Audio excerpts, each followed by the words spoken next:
This is going to be a look at Marcus Williams' film from his return against the Steelers and kind of a season-long commentary as well, with a little bit of discussion of the contract and the signing of him. I think it's a really underrated signing across the NFL. As Ravens fans, we feel victimized that people don't talk about us a whole lot. The only time they generally talk about us is when Lamar does amazing things or if they talk bad about our offense, generally, it seems like.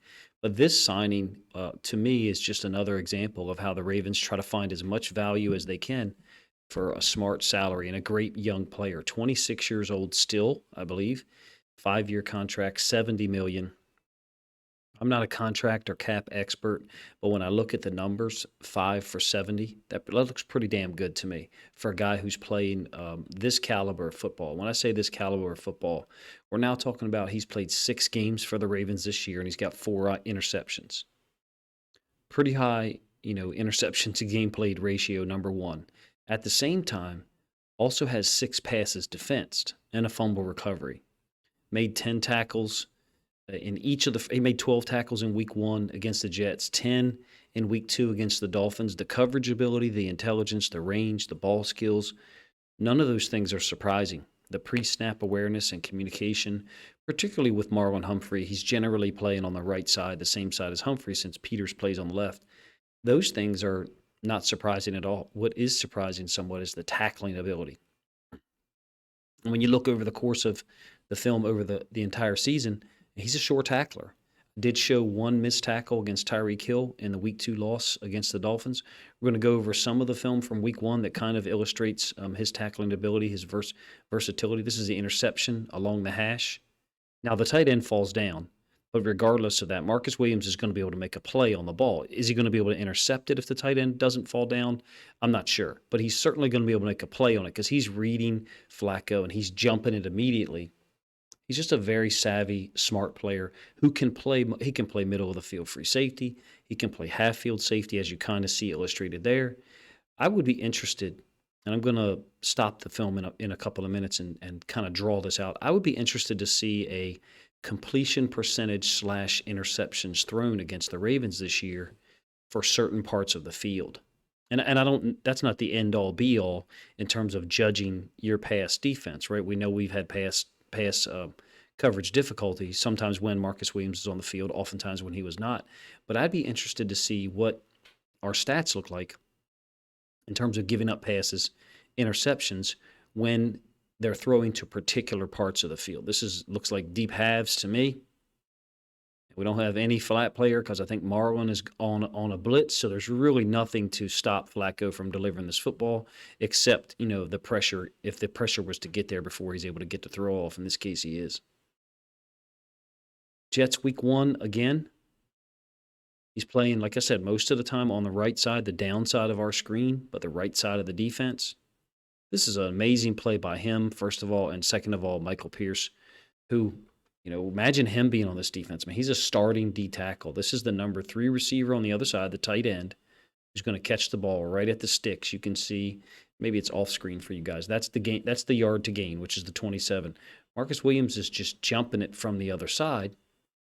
We're zone dropping Campbell and Pierce out of there. Pierce is able to force the fumble after first contact is made by Marcus Williams. I feel like this is a really, really unique play. Our free safety from the other side of the field is the guy making first contact on the left side of the defense, and then our nose tackle dropping out is the guy who's forcing the fumble. That's what I mean when I say unique. Initially, when I saw this in week 1, I thought Marcus Williams forced it, but alas, it was credited to Michael Pierce, as it should be. That's Pierce down here. In a shade to the backside. You can see Marcus Williams' feet up there by the hash in the middle of the screen as well. He just takes off. As soon as Flacco looks there, he goes. And the tight end's going to have the first down. I think that's Conklin. Were it not for Pierce forcing the fumble, the ball had to be spotted back where it was recovered by Wilson. All right, he's really good in short coverage as well, meaning cover 3. I think he's exceptional at it, and that's just one of the things I didn't expect. I didn't expect him to be able to play, quote, strong safety, nickel safety up near the line of scrimmage. And I think you can see how the cover 3 is going to set up here with our 4 under and our 3 deep. I just didn't expect it. I think our cover three is actually a little bit more effective than we give it credit for sometimes. One of the reasons for that, I think, is because of Marlon Humphrey and Marcus Williams. When one of those two is playing the curl flat to the right, and then Hamilton or anyone is playing, in this case, I think it's Fuller, is playing curl flat to the left, we've got athletes out on the edge. Where I don't like our cover three is when we drop out Owe or when we drop out Bowser as that. Bowser, is a little bit more effective, obviously. But Marcus Williams, sure tackler, keeps things in front when he plays cover three, comes up, makes the tackle at or near the line of scrimmage or near the line to go, I should say. Another great tackle on a big guy, tight end. He's getting help from Chuck Clark there, don't get me wrong, but reacts quick, doesn't give up big plays generally, if you ask me. I know that the Dolphins game, he was there for that collapse. He was not there for the Giants game. He was not there for the Jacksonville game.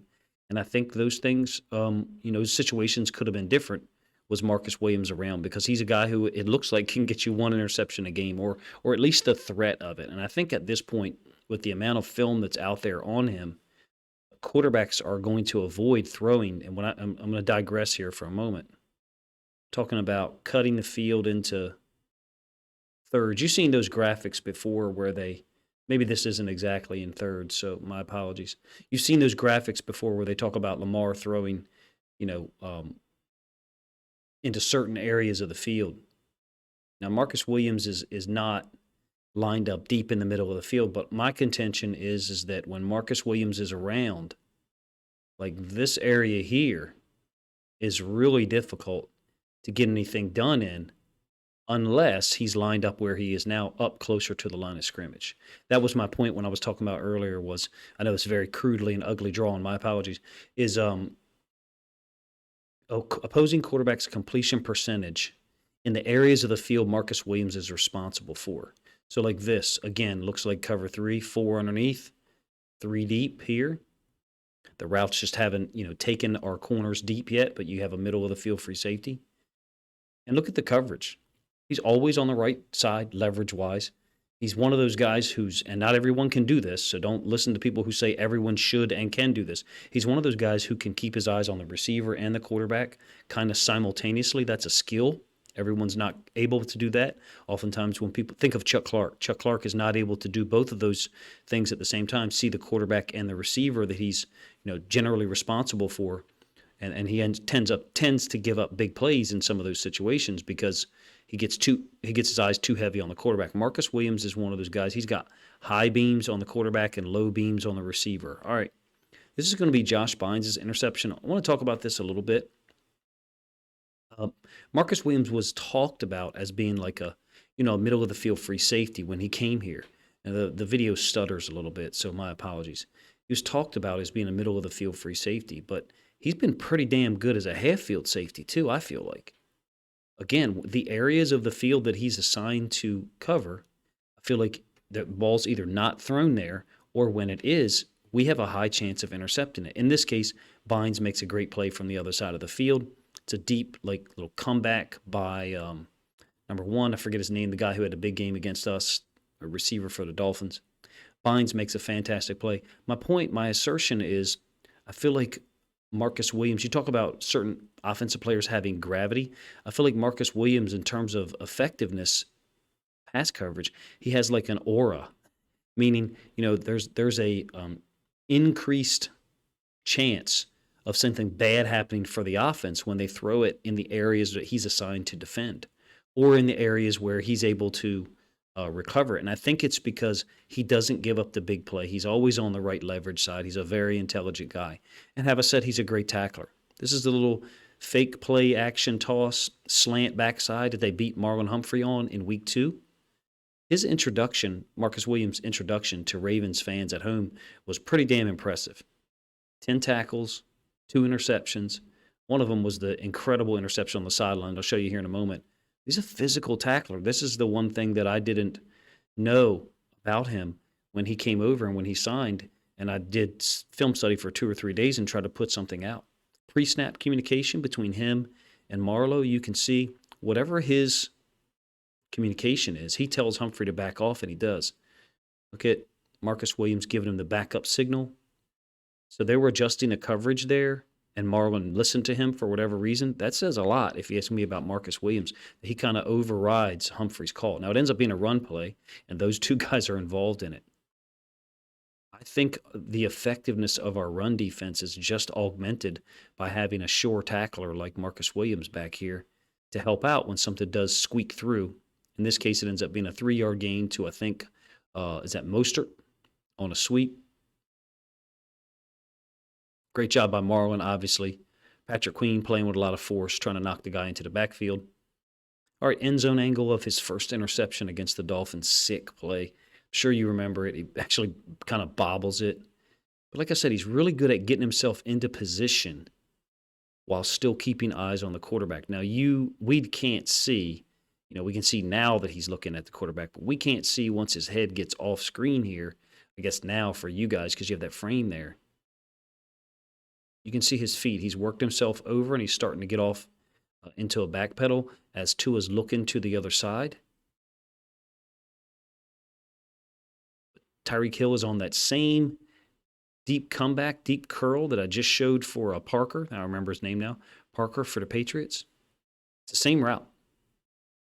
Same area of the field pretty much. Well, almost the same area. A little bit closer to the hash when Bynes intercepted it against the Patriots. Ball skills are unique, even among NFL DBs and safeties. I think his ball skills are at the highest level. Trips to the right. He did miss a tackle against Tyreek Hill in this game. I don't feel like this is the area of the field to attack when he's assigned to be a half-field coverage guy. I would have to think, and I don't even think Tua's reading anything. You'll get the end zone angle in a moment. He's not reading anything over here. Let me correct myself. He's only looking, he's either reading here or he's trying to look off Marcus Williams. That's it. You'll get the end zone angle. You can confirm that for yourself.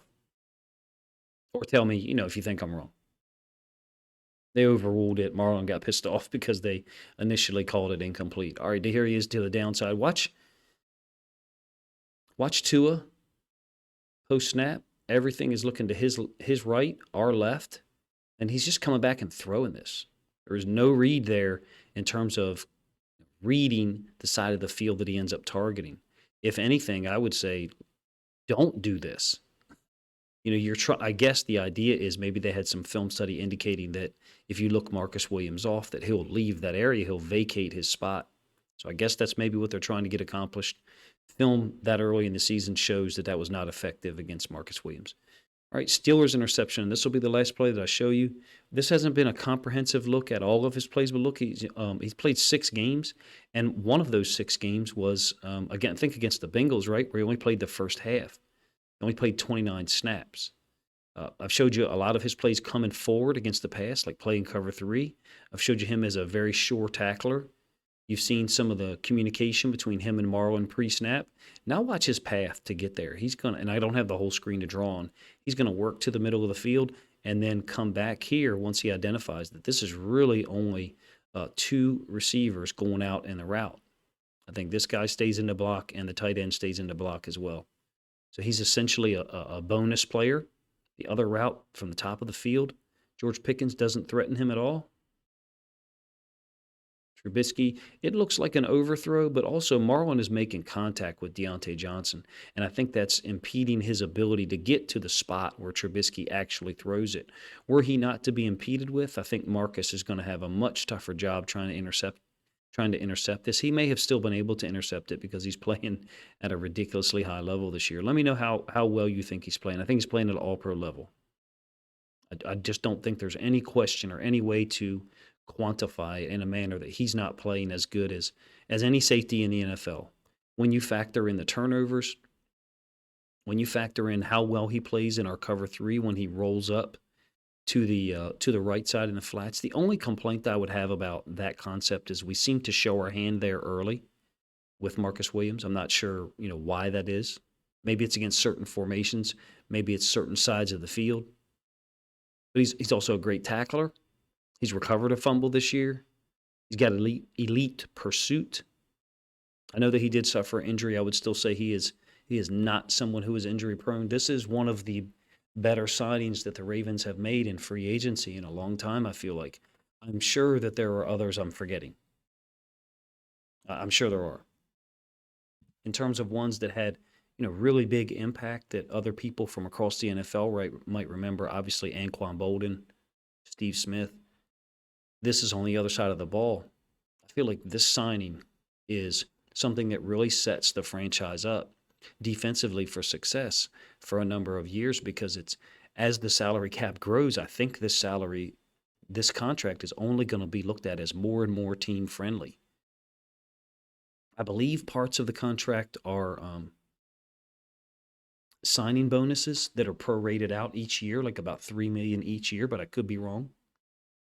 So the Ravens, I think, did a really smart thing signing Marcus Williams at age 26, signing, getting him locked in for 5 years up through age 30, I think, or 30 or 31. I guess maybe he'll turn 31.